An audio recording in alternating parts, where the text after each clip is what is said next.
चुनाव से करीब 80 दिन पहले सुप्रीम कोर्ट ने अडानी ग्रुप को बड़ी राहत दी है। सुप्रीम कोर्ट ने थोड़ी देर पहले अपने फैसले में कहा कि हिंडनबर्ग मामले में अडानी के खिलाफ अभी तक कोई सबूत नहीं मिला है।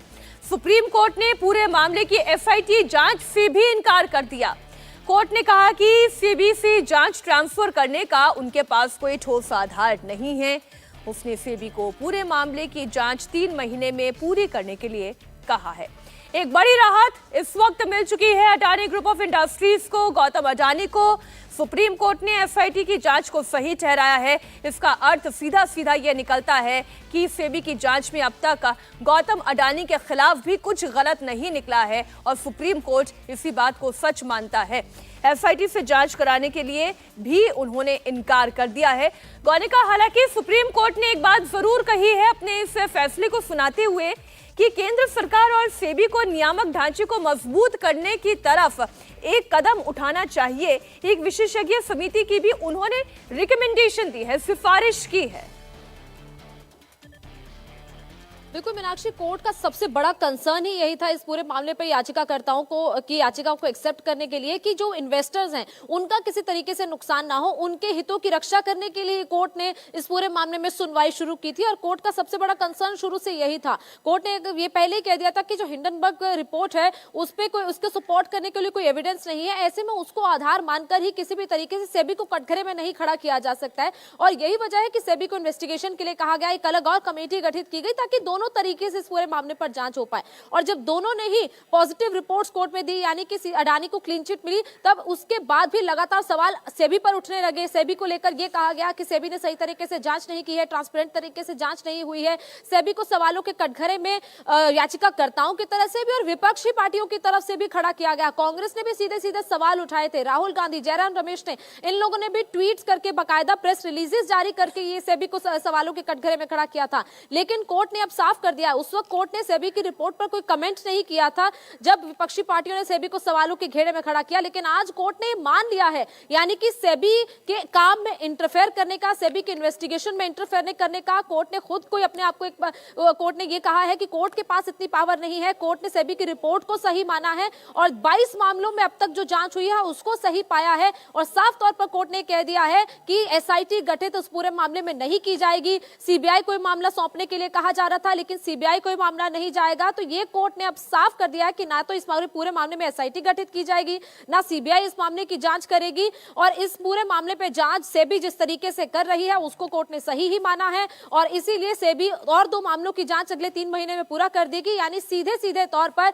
ये जो याचिकाकर्ता है उनके लिए झटका है, क्योंकि एक ऐसी रिपोर्ट जिसको सपोर्ट करने के लिए कोई एविडेंस नहीं, जिसकी ऑथेंटिसिटी नहीं है, उसके आधार पर, मीडिया रिपोर्ट्स के आधार पर पिटीशन फाइल कर दी जाती है। और कोर्ट ने आखिर में यह कमेंट भी किया है कि सिर्फ किसी भी तरीके से कोई ऐसी मीडिया में छपी हुई खबर या फिर अखबार में छपी हुई खबरों के आधार पर, एक ऐसी रिपोर्ट के आधार पर जिसको सपोर्ट करने के लिए कोई ऐसा फैक्ट्स नहीं है, कोई एविडेंस नहीं है, उसके आधार पर आप एक पीआईएल लेकर आ जाते हैं और पीआईएल को एक टूल की तरह बना लिया जाता है। और ऐसे में और आप एक सरकारी एजेंसी को खड़ा कर देते हैं कटघरे के घेरे में, सेबी को खड़ा कर देते हैं, तो जाहिर तौर पर यह बिल्कुल भी हेल्दी नहीं है। और इसीलिए कोर्ट ने कहा है कि जो बार काउंसिल के लोग हैं, यानी क्योंकि आप ठीक कह रही हैं, इस वक्त गौनिका याचिकाकर्ता विशाल त्रिपाठी कुछ कह रहे हैं, जरा उनकी भी सुन लेते हैं।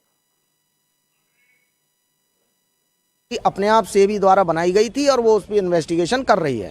सर, एक बहुत महत्वपूर्ण बात सुप्रीम कोर्ट ने ये कही है कि जो भी थर्ड पार्टी इन्वेस्टिगेशन होगी उसे बिना वेरिफिकेशन के एज ए प्रूफ ट्रीट नहीं किया जा सकता। बिल्कुल, देखिए ये तो सीधा लॉ का प्रिंसिपल है कि थर्ड पार्टीज इन्वेस्टिगेशंस हैं या कोई न्यूज़पेपर रीडिंग है, न्यूज़पेपर्स पब्लिकेशंस हैं, जब तक कोई एविडेंस, क्रेडिबल एविडेंस ऐसी ना हो तो उन पर रिलाई नहीं किया जा सकता। सर, सुप्रीम कोर्ट ने ये भी कहा है कि अभी सेबी की जांच में या कोई निर्देश देने का अभी कोई ज़रूरत नहीं है, क्योंकि वो अपने आप में सक्षम एक संस्थान है जो जांच कर रही है। देखिए, सेबी द्वारा ऑलरेडी एसआईटी गठित कर दी गई थी और हाल ही में सेबी की जो स्टेटस रिपोर्ट दी गई उसमें 22 इन्वेस्टिगेशंस कंप्लीट कर ली गई हैं, 2 आर पेंडिंग। तो 2 पर भी सुप्रीम कोर्ट ने 3 महीने का टाइम दिया है कि इनको कंप्लीट करें।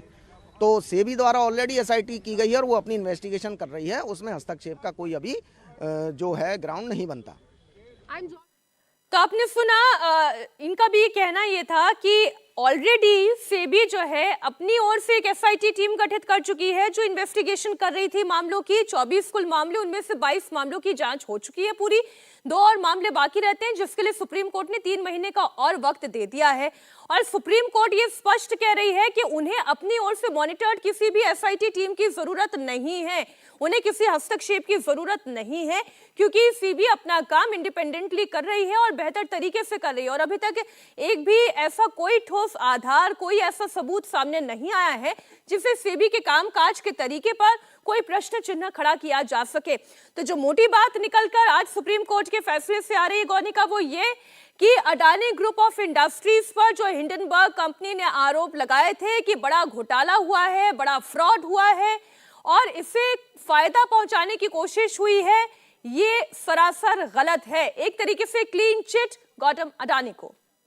गौनिका, बिल्कुल एक तरीके से क्लीन चिट ही दी गई है। कोर्ट ने ये मान लिया है कि सेबी ने जो इन्वेस्टिगेशन की वो बिल्कुल सही है, क्योंकि सेबी ने भी जब रिपोर्ट सबमिट की थी अगस्त के महीने में, तब सेबी ने भी यही कहा था कि इस पूरे मामले में कोई भी उन्हें ऐसी रेगुलेशन नहीं मिली है जो कि जिससे कि मार्केट को मैनिपुलेट किया गया, जिससे ये कहा गया था कि अडानी ग्रुप ने अपने शेयर्स को मैनिपुलेट किया है और इन्वेस्टर्स को एक तरीके से नुकसान पहुंचा है। तो ये सारी चीजों को लेकर कोर्ट ने अब साफ कर दिया है कि सेबी की रिपोर्ट कोर्ट ने मान ली है, यानी कि सेबी ने इन्वेस्टिगेशन सही तरीके से की है।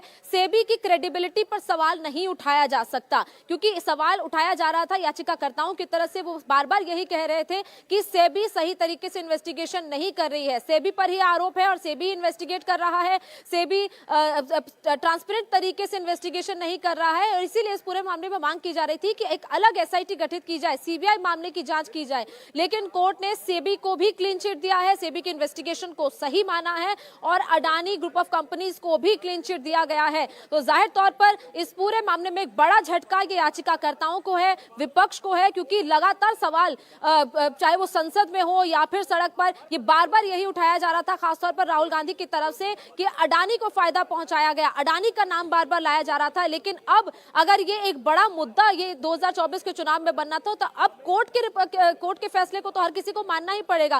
कोर्ट के फैसले पर आप सवाल तो नहीं उठा सकते। अब ऐसे में क्या जो पक्ष है वो कांग्रेस की तरफ से आता है या विपक्षी पार्टियों की तरफ से आता है जो सीधे सीधे अडानी को कटघरे में खड़ा कर रहे थे, लेकिन अब कोर्ट की तरफ से ही अडानी को क्लीन चिट मिल गई है, कोर्ट की तरफ से ही सेबी को क्लीन चिट मिल गई है। सेबी को सवालों के घेरे में खड़ा किया जा रहा था, सेबी पर सवाल उठाए जा रहे थे, सेबी की क्रेडिबिलिटी पर सवालिया निशान खड़े किए जा रहे थे। लेकिन अब ये साफ हो गया है कि सेबी ने जो इन्वेस्टिगेशन अब तक किया है वो बिल्कुल सही हुआ है। सेबी ने जिस तरीके से 22 मामलों में इन्वेस्टिगेशन किया है वो ठीक है और इसीलिए 2 मामलों में इन्वेस्टिगेशन सेबी ही करेगा और अगले 3 महीने में करेगा। इसके अलावा जो याचिकाकर्ता है, देखिए याचिकाकर्ताओं को भी लताड़ एक तरीके से कोर्ट की तरफ से लगी है। कोर्ट ने ये कहा है कि आप सिर्फ मीडिया रिपोर्ट्स के आधार पर, इसके अलावा एक ऐसी रिपोर्ट जिसको किसी ने वेरीफाई नहीं किया है, जिसको लेकर किसी तरीके से कोई एविडेंस नहीं है उसको सपोर्ट करने के, आप उसको लेकर एक पीआईएल दाखिल कर लेते हैं। पीआईएल को बीते कई दिनों से अडानी ग्रुप ऑफ इंडस्ट्रीज भी कह रही थी, लेकिन ये मामला किस तरीके से पॉलिटिकली आगे बढ़ता गया, कैसे राहुल गांधी ने इसे इश्यू बनाया, ये पिछले कुछ चुनावों में हमने लगातार सुना और देखा। आपको भी याद दिलाते राहुल गांधी ने इसे कैसे एक इश्यू बनाया था। आज सुबह एक बहुत गंभीर मामला उठाया गया है। $1 बिलियन हिंदुस्तान से अदानी जी की कंपनी के नेटवर्क के थ्रू अलग अलग देशों में गया और फिर वापस आया और उस पैसे से अदानी जी ने जो उनकी शेयर प्राइस थी उसको बढ़ाया, इन्फ्लेट किया और उस फायदे से हिंदुस्तान का जो इंफ्रास्ट्रक्चर है, जो अदानी जी एयरपोर्ट्स खरीद रहे हैं, पोर्ट्स खरीद रहे हैं, अभी यहां धारावी में शायद उनको बड़ा प्रोजेक्ट मिला है, तो ये सब जो हिंदुस्तान के जो एसेट्स हैं, जो पूंजी हैं, जो अदानी जी खरीद रहे हैं, वो इस पैसे से शेयर प्राइस को इन्फ्लेट करके खरीद रहे हैं। तो ये सवाल इन्होंने उठाया है और उन्होंने कहा है कि उनके पास सबूत है, पेपर ट्रेल है, इंटरनल ईमेल्स हैं, डॉक्यूमेंट्स हैं।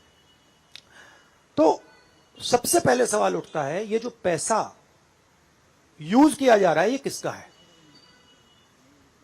ये अदानी जी का है या ये किसी और का है?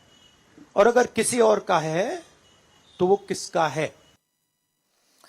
और सुप्रीम कोर्ट के इस फैसले के बाद मार्केट में भी स्थिति अडानी की बड़ी अच्छी और सुधरती हुई दिखाई दे रही है। इस वक्त मार्केट कैपिंग्स में अपने सामने देख रही हूँ गौनिका। बहरहाल ये जो आज अडानी ग्रुप ऑफ इंडस्ट्रीज को क्लीन चिट मिली है, पॉलिटिकली कितनी बार कितनी दफे इस मुद्दे को भुनाया गया, ये आपको भी ध्यान है और हमने भी अभी दर्शकों को ये बयान सुनवाया है। अब इस फैसले के आ जाने के बाद चूंकि 2 मामले और बाकी रहते हैं जिसकी 3 महीने में जांच पूरी हो जाएगी, उसके बाद हम ये कहें ये मामला पूरी तरीके से क्लोज हो जाएगा। देखिए, क्लोज होगा या नहीं ये पॉलिटिकल पार्टीज पर डिपेंड करता है कि कोर्ट के फैसले को कितना सही कैसे देखते हैं, कोर्ट के फैसले पर उनकी क्या प्रतिक्रिया आती है। हालांकि कुछ देर में प्रतिक्रियाएं आनी भी शुरू हो जाएंगी विपक्षी पार्टियों की तरफ से, खासतौर पर कांग्रेस की तरफ से, क्योंकि जैसे ही हिंडनबर्ग रिपोर्ट जब सामने आई थी पिछले साल की शुरुआत में, उसी वक्त राहुल गांधी ने, इसके अलावा कांग्रेस ने सीधे तौर पर इस मुद्दे पर पार्लियामेंट तक चलने नहीं दिया था। पार्लियामेंट में बार बार इसी मुद्दे पर सवाल उठाया जा रहा था, कहा जा रहा था कि प्रधानमंत्री आकर जवाब दे, बीजेपी आकर जवाब दे। ऐसे में इस पूरे मुद्दे पर जब आपने पार्लियामेंट नहीं ढंग से चलने दिया, और हर बार जब भी राहुल गांधी किसी भी मंच से होते हैं, जब भी पार्लियामेंट में अपना संबोधन किसी भी बात को लेकर देते हैं, तो उसमें सीधे सीधे अडानी का जिक्र आता था, इस रिपोर्ट का जिक्र आता था। लेकिन जब ये मामला कोर्ट में आया, उसके बाद इस पूरे मामले पर तो नहीं, लेकिन अडानी पर सवाल खड़े करने शुरू हो गए। अडानी की बीजेपी से क्लोजनेस को लेकर सवाल खड़े किए जाने लगे। और इसके साथ साथ जब ये मामले में सेबी ने अपनी रिपोर्ट कोर्ट ने सबमिट की, तो सेबी की रिपोर्ट पर सवाल उठने लगे, सेबी के अधिकारियों पर, ऑफिशियल्स पर सवाल उठने लगे। तो सीधे सीधे हर चीज जो भी इस पूरे मामले में अब तक हुई है उसमें सवाल ही खड़े किए गए थे कांग्रेस और राहुल गांधी की तरफ से। लेकिन अब इन सवालों का जवाब सुप्रीम कोर्ट ने दे दिया है। अब इन सवालों का जवाब गौनिका सुप्रीम कोर्ट ने दे दिया है। बहुत शुक्रिया पूरी जानकारी के लिए आपका।